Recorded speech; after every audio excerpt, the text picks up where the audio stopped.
I'd like to bring up Joe DeMattos, President and CEO of HFAM. That's the health facility. By the way, these chairs are comfortable.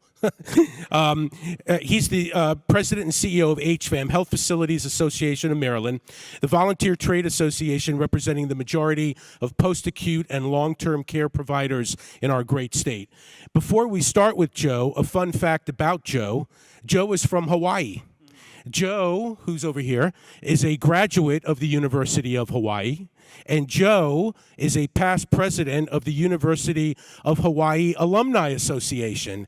So I asked Joe, with all seriousness, how, or maybe even more importantly, why did you end up in Maryland? If we get the microphone. Oh, yes, microphone works. Hello, everyone. Aloha. Let's see if I can hear it back. Aloha. Aloha. I bet you didn't think you were going to come to the Gordon Center at our JCC and hear Aloha tonight, did you? Yeah. So funny story. I actually came for a 90-day stint in March of 2002, so 20 years ago. I came for a 90-day stint to kick off AARP's campaign to get a drug benefit in Medicare, to get Medicare Part D. And the 3-month stint led to entire part of 2002. And we were, those of you, how many of you out there have Medicare Part D and now have a drug plan because of Medicare Part D? Like a lot of folks, a lot of folks, along with millions of others. We didn't pass the law until 2003, the Medicare Modernization Act. And by that time, somebody had introduced me to this incredibly charming and confident and incredible woman in Pikesville. Oh, so the die was cast. I married up, and it's 20 years later, and I've since been to Hopkins and joined the JCC board and have 2 sons, 13 and 16. And yeah, this is my place now. This is my place now. Well, we're certainly glad to have you. Thank you. Am I working here? Can you guys hear me? Okay, good. So Joe, here's the thing. Usually when we talk about aging, the conversation moves towards stereotypes of dependency and decline. And I'm sure that, I'm sure you see that a lot or hear that a lot in the type of work that you do. And that is kind of how old age has been defined historically. But tonight, let's look for upside and opportunity as we age. Talk to us a little bit about that and kind of changing the way we reflect or that we think about getting older. Gary, it's a good question. And, it's funny that you introduced the fact that I was born and raised in Hawaii and the fact that my family has been living there since 1883. So it's not like we were there yesterday. And those of you here in the group, friends, old friends, new friends, know that I sign my emails, be well. I've always signed my emails, be well, in this part of the world. The reality is that when I grew up in Hawaii, I would sign my emails, e malama pono. The letter E, malama pono, e malama pono. And e malama pono is a pleasant command to be well, to take care of yourself. E malama pono, take care, be righteous, be well, be spiritually well, be physical well. And when I came here, I obviously couldn't continue signing my emails e malama pono because nobody would understand what it was. So I converted it to be well. What that relates to in terms of any part of my career, whether it's the 10 years I spent at AARP or the 12 years at HFAM or my time in state government or in the private sector, I've always experienced aging as a state of abundance. What I want everybody to remember today is aging is powerful. It is powerful. It is abundant. And it is tailored to who you are. Your chronological and your biological age are unique to you. They don't often connect. And so, Gary, relative to your question about the stereotype of aging, I have worked for HFAM for 12 years. And prior to the pandemic, when I couldn't visit every 2 weeks, I was in a facility or in a campus every 2 weeks for those 12 years, once every 2 weeks. And I will tell you,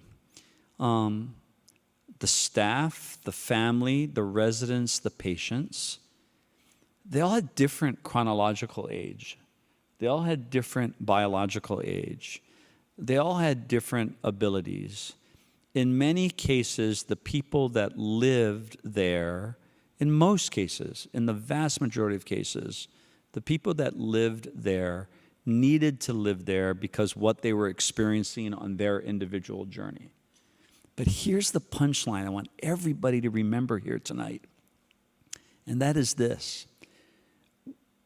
Everybody, I saw a glow in the eye of everyone. There are moments in everybody's aging experience, maybe sometimes when some people have written you off, where you're engaged in an activity, or you hear a song, or you're spending time with a loved one or a family member, or your favorite person who works at the place is working on that shift. And I've seen that spark, and it's pretty amazing. So what I want folks to remember is that aging is powerful, decline is variable, and people that you think are kind of declined with a D, past tense, let me just reassure you, they're not. They're just straight up aren't. Question. Inevitably, in many people's lives, if not most people's lives, there will be debilitating circumstances to one degree or another that somebody goes through. It could be the loss of a loved one. It could be a financial loss. It could be, loss of the use of a body part, or just declining health, etc. The question is, when we think about aging gratefully, that we're doing tonight, in a debilitating circumstance that may occur, how does somebody keep the mindset of aging gratefully even through that? They may have never experienced something like that at all in their lives until they age, and so therefore you may never have experience with dealing with something like that. That's a really insightful question. Thank you for bringing it. The first thing I'd say is I can't speak to everybody's experience, right? I can only speak to my experience and what I've observed in my life. That's the first thing that's really important. The second thing that I would say is often these challenges are actually unrelated to age and more related to choice or circumstance, or quite frankly, just really bad happenstance. And so it's important to state those. In my experience, the critical success factors of people navigating the times like you described is that they acknowledge the moment that they are in, and they acknowledge that it's a moment. So there is power in aging gratefully to understand that when you're in one of those moments, and I kind of don't love the phrase debilitating moments, but it's accurate. When you're in one of those moments, one of the critical success factors that I've observed people using to age gratefully is to realize it's a moment, and to get over the hump that it's a really crappy moment, but it's a moment. The second success factor that I've observed in my life is that there's somebody you can speak to formally or informally. So much of aging gratefully has to do with speaking, even self-talk, speaking with yourself and listing what your wishes are and aren't.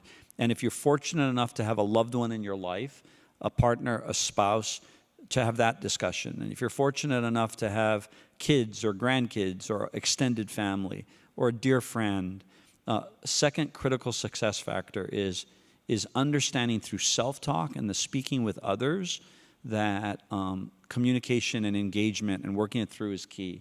And then there's a third success factor. There is this sort of light bulb that goes off. All of us have experienced it, and most often it's not age-related. It's a debilitating moment related.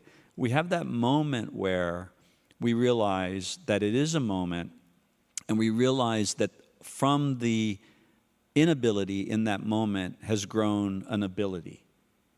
And so those three success factors in this notion of in that moment of debility that you ask about is acknowledging it, acknowledging that it's a moment, communicating about that moment, even if it's just self-talk, but hopefully with an extended community, and then really staying in that moment of pause to realize, hey, wait, this inability at this moment has created a new ability. And so that's been my experience in my life, and that I've experienced in some fairly tragic moments, but also what I've observed throughout my career. Can you say that Hawaii greeting again that you were saying before? It's e malamapono. So quick Hawaii, olelo Hawaii lesson. So first thing you can take away from this is the word Hawaiian is actually not a word in olelo Hawaii. It's an English word. There is no word Hawaiian in the native language of Hawaii. The easiest way to say I am Hawaiian is he Hawaii au. But e malamapono, the letter E pronounced A, is a command. Malama is M-A with a line over the A, and pono is righteous. So it's a command to be righteous, to be well. E malamapono. So it turns out that Steph Caradeo isn't the only one that has a great accent, by the way. Final question before we let you go. Because of your work with skilled nursing facilities, long-term care facilities, et cetera, and COVID, obviously, what is the condition? And we have over 400 of these types of facilities, by the way, in the state of Maryland. What is the condition of the industry right now? Thank you so much for asking. So let me give you just sort of a brief chronological snapshot. So we actually have 225 skilled nursing and rehab centers in Maryland. We actively track as a state on the assisted living campuses of 10 campuses or 10 beds or more. So there are several hundreds of those. So our battle against COVID, throughout it, we've been learning as we go. It's kind of horrible to say that, but it's a truthful statement that as a world, as a country, as a sector, as a community, in any of our zip codes, we've been learning as we go. So in the case of HFAM, we issued our first COVID alert I think on January 29th of 2020. And we were talking with our colleagues in Kirkland, Washington in February of 2020. And we were with Governor Hogan in March on the day that he declared the emergency and in the week after he declared the emergency. And I will tell you something that's really ironic, and I say this with pride and not to call anybody out, but if you were to go back and look at pictures of us planning with Governor Hogan in the second week of March, we're all in a small conference room. There's 8 or 10 of us. Nobody's wearing masks, right?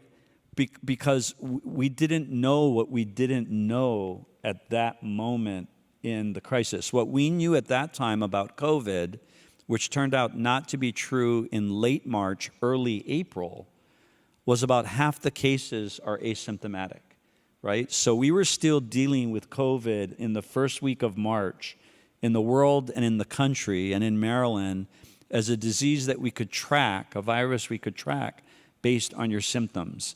And tragically, we didn't find out that was the case until late March, early April. So in late March and early April, pretty much with very few exceptions, pretty much every skilled nursing rehab center and many of the assisted living campuses had some exposure to COVID by April of 2020.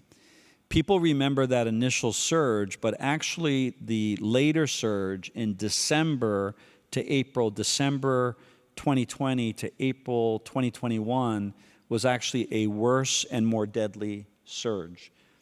We had the first vaccines in the arms of Marylanders, first place in nursing homes on December 23rd, 2020.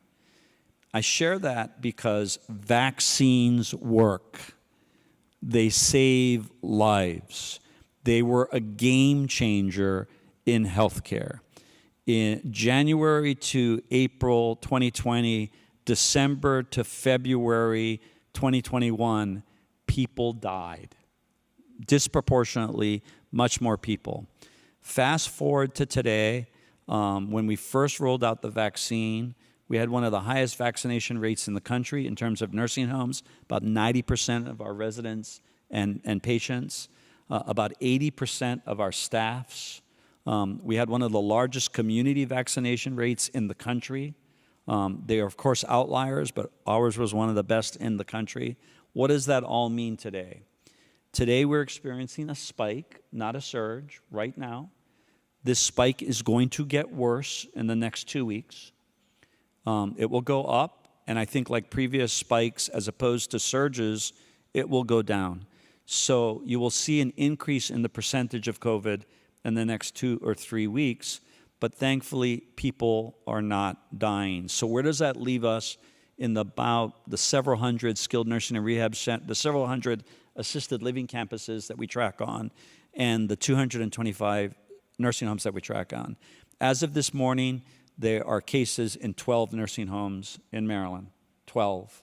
Not 30, not 40, not 50, not 60, not everybody, 12. And there's probably 12 on the bubble that could develop some outbreaks. So again, what we've learned and the vaccine make a big difference. Do everything you can to promote and work with your healthcare partners and your personal physicians on the timing of a booster for you.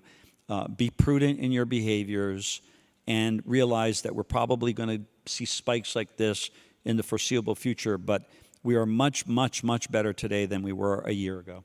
So that's the snapshot. Joe DeMattos, the president and CEO of HFAM, Health Facilities Association of Maryland. Thank you very much. Thank you, everyone.